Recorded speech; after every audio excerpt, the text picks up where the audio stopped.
I just returned home from the 4th annual Barolo Barbaresco World Opening, which was held in Austin, Texas this year.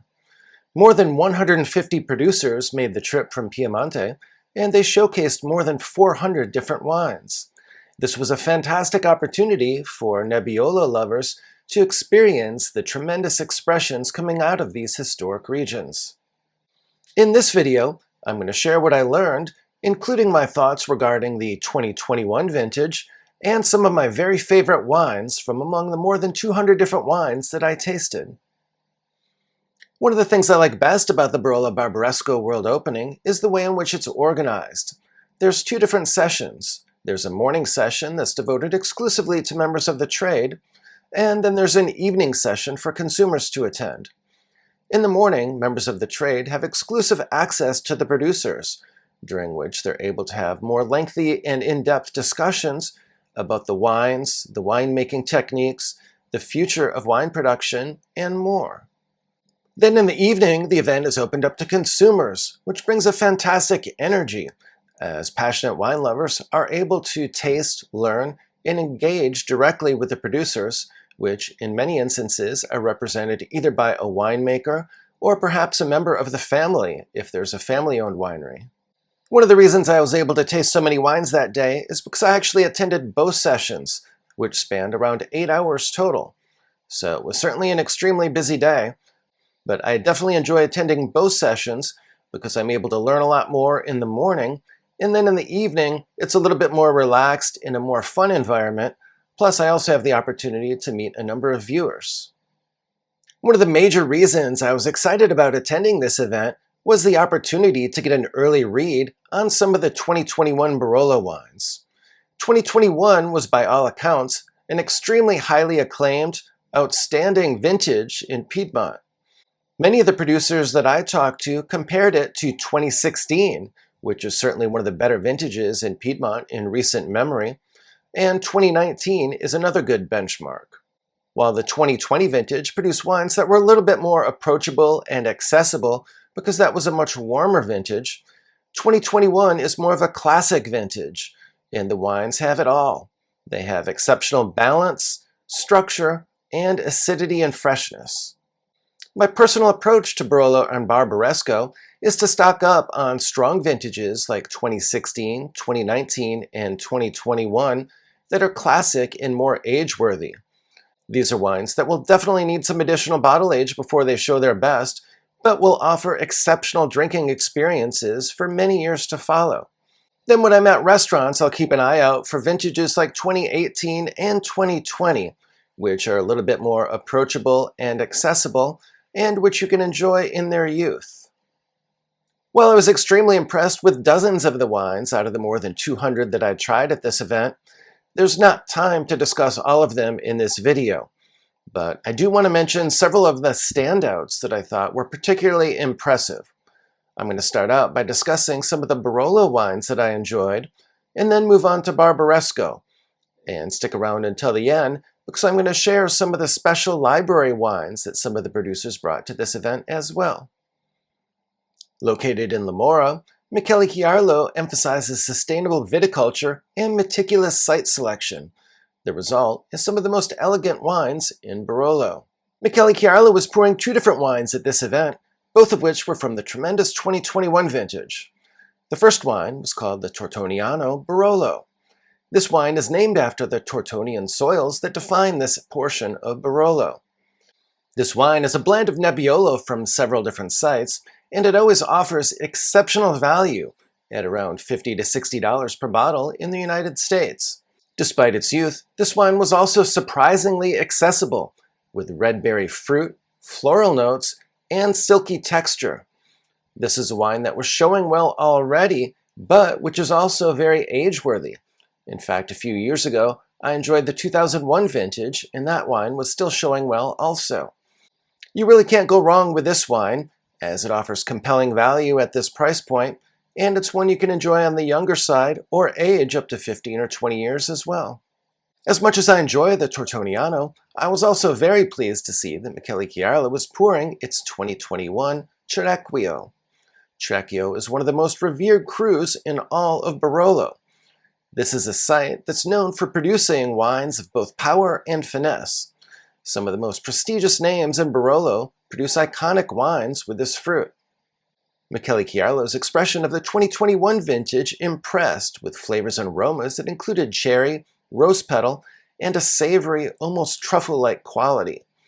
This wine had abundant structure, but also impressive acidity and freshness. It's a wine that's meant for long-term aging and will cruise in your cellar for decades. This is a wine I saw selling for right around $100 per bottle or so in the United States. And if you have any plans to visit the Piedmont area in the coming years, you may want to consider staying at Michele Chiarlo's Palazzo Cerequio, which features stunning views of the Cerequio vineyard. I stayed there a few years ago and thoroughly enjoyed the experience. So much so, in fact, that I hope to do so again later this year. Located in Serralunga d'Alba, Paolo Manzone is a producer known for crafting structured, age-worthy Barolo that still maintains elegance. Paolo Manzone was pouring two different wines at this event, the first of which was the 2021 Meriame Barolo. Meriame is a cru that's known for producing wines with impressive fruit intensity, minerality, and freshness. And so it was with this wine, which featured flavors and aromas of red fruit, violets, and a core of savory herbs. While I don't think that this wine is available in the market yet, it looks like prior vintages are selling for around $79 per bottle, and that's certainly an excellent price for a wine of this quality. The Paolo Manzone vineyards are located in a very prestigious area, and the next wine that I tasted at their booth certainly made this abundantly clear. This was the 2019 Paolo Manzone Barolo Riserva. This wine was an absolute powerhouse that featured more of everything. More intensity, more power, more concentration, and a longer finish. This is a serious, collectible, age-worthy wine that will definitely reward patience and need at least a decade in your cellar, if not a little bit longer than that. I'm not sure that this wine has been distributed broadly yet, but I did find one place in the United States selling it for around $70 per bottle. But it's certainly a wine that I'm going to keep my eye out for, as it was definitely an extremely impressive wine and one that I knew was one of my favorites from the moment that I tried it. The next top Barolo from the Barolo Barbaresco World Opening comes from a small family-owned producer named Livia Fontana. This is one of the very few wines from the 2020 vintage that made my favorites list. Perhaps that's due in no small part to the fact that this wine is from Villero. Villero is one of the most prestigious crus in Barolo, and it's located within Castiglione Filetto. This wine was extremely vibrant and expressive with pronounced aromatic intensity. It was a real showstopper. It's a mineral-driven wine with layers of flavor that include cherry, dried roses, tobacco, and a lengthy finish. Really impressive. If you're interested in wine recommendations, wine collecting strategies, and learning more about wine, please do subscribe to my channel. I've been collecting wine for more than 15 years and also have a level 4 diploma from the WSET. So I have both formal certification as well as substantial practical knowledge from the School of Hard Knocks. As a matter of strategy, at these large tastings, I always like to start out by prioritizing visits to the tables of producers with big names whose wines stand a good chance of running out before the session is over. But by the same token, I also prioritize stopping by a number of producers that I've never heard about before. As a result, at pretty much every one of these tastings, there's always a couple wines that I never would have known about unless I had taken this approach and just meticulously gone from table to table, trying new things. And so it is with the 2019 Baroli Brunella Barolo. While that is a mouthful, it's also an extremely impressive wine. As it turns out, Brunella is an extremely prestigious cru, but it's one that goes largely under the radar because it's a monopole. Brunella is located very close to Villero, and it's also within the prestigious Castiglione Filetto area. This wine was extremely well balanced, powerful, and yet elegant as well. It was just extremely impressive. Looks like it sells for around $100 per bottle. While there are a few exceptions, for the most part I try to feature wines on this channel that are readily available. This wine is from a smaller producer that does not make a lot of wine, and so you may need to shop around a little bit for this one. But in the United States, they are imported and distributed in many states by Winebow. So if you're not able to locate this one readily, you might want to reach out to Winebow to see if they can find a source for you in your area. And if you find the 2020 Barolo, you may want to give that one a try as well, as I found that one to be quite enjoyable too, and that one will sell for probably $50 to $60 per bottle. I tried the 2020 vintage, but I'm definitely going to keep an eye out for the 2021 vintage, which should come out later this year as well. Cascina della Rose is a small family-owned producer that's located in the Rio Sordo area of Barbaresco. This is a winery that I've featured on this channel before. They were not pouring their 2022 Barbarescos yet, because those won't be coming out until later this fall, and they didn't think that they were ready to show yet. Instead, they poured the 2021 Tre Stelle and the 2021 Rio Sordo. These are definitely extremely high-quality Barbaresco wines that are definitely going to improve with some additional bottle age. If you want to try some immediately, you might want to keep an eye out for the 2020 vintage, which is a little bit more accessible and will give you a feel for these wines. But the 2021 vintage is definitely one to put away and age in your cellar for a few years before you enjoy them. You can't go wrong with either one of these wines, but I tend to prefer the Rio Sordo. In terms of pricing, there's a wide range of prices that I found online, so definitely shop around, as I saw the wine selling for anywhere from $70 to $90 per bottle. If you're a fan of Barbaresco, or you've watched this channel for a while, you're probably familiar with Produttori del Barbaresco. Produttori del Barbaresco is one of the highest quality cooperatives in the entire world of wine. Produttori was at this event and they were pouring, but they were pouring two wines from the 2020 vintage that I've already discussed on this channel in previous videos. Specifically, Produttori was pouring both the flagship Barbaresco blend and the Ovello Riserva from the 2020 vintage. These were definitely both enjoyable wines and extremely accessible now. So if you're interested in a Barbaresco that offers compelling quality and which you can enjoy in the near term, or which you can buy and order at a restaurant, then those are definitely wines you may want to consider. In just a moment, I'm going to share some of my favorite library wines from the Barolo Barbaresco World Opening, but before that, I have one last Barbaresco wine to discuss. If you're a football fan like I am, you'll oftentimes hear coaches rave about players that keep going until they hear the whistle. Well, I like to take that same admirable approach and apply it to these wine tastings.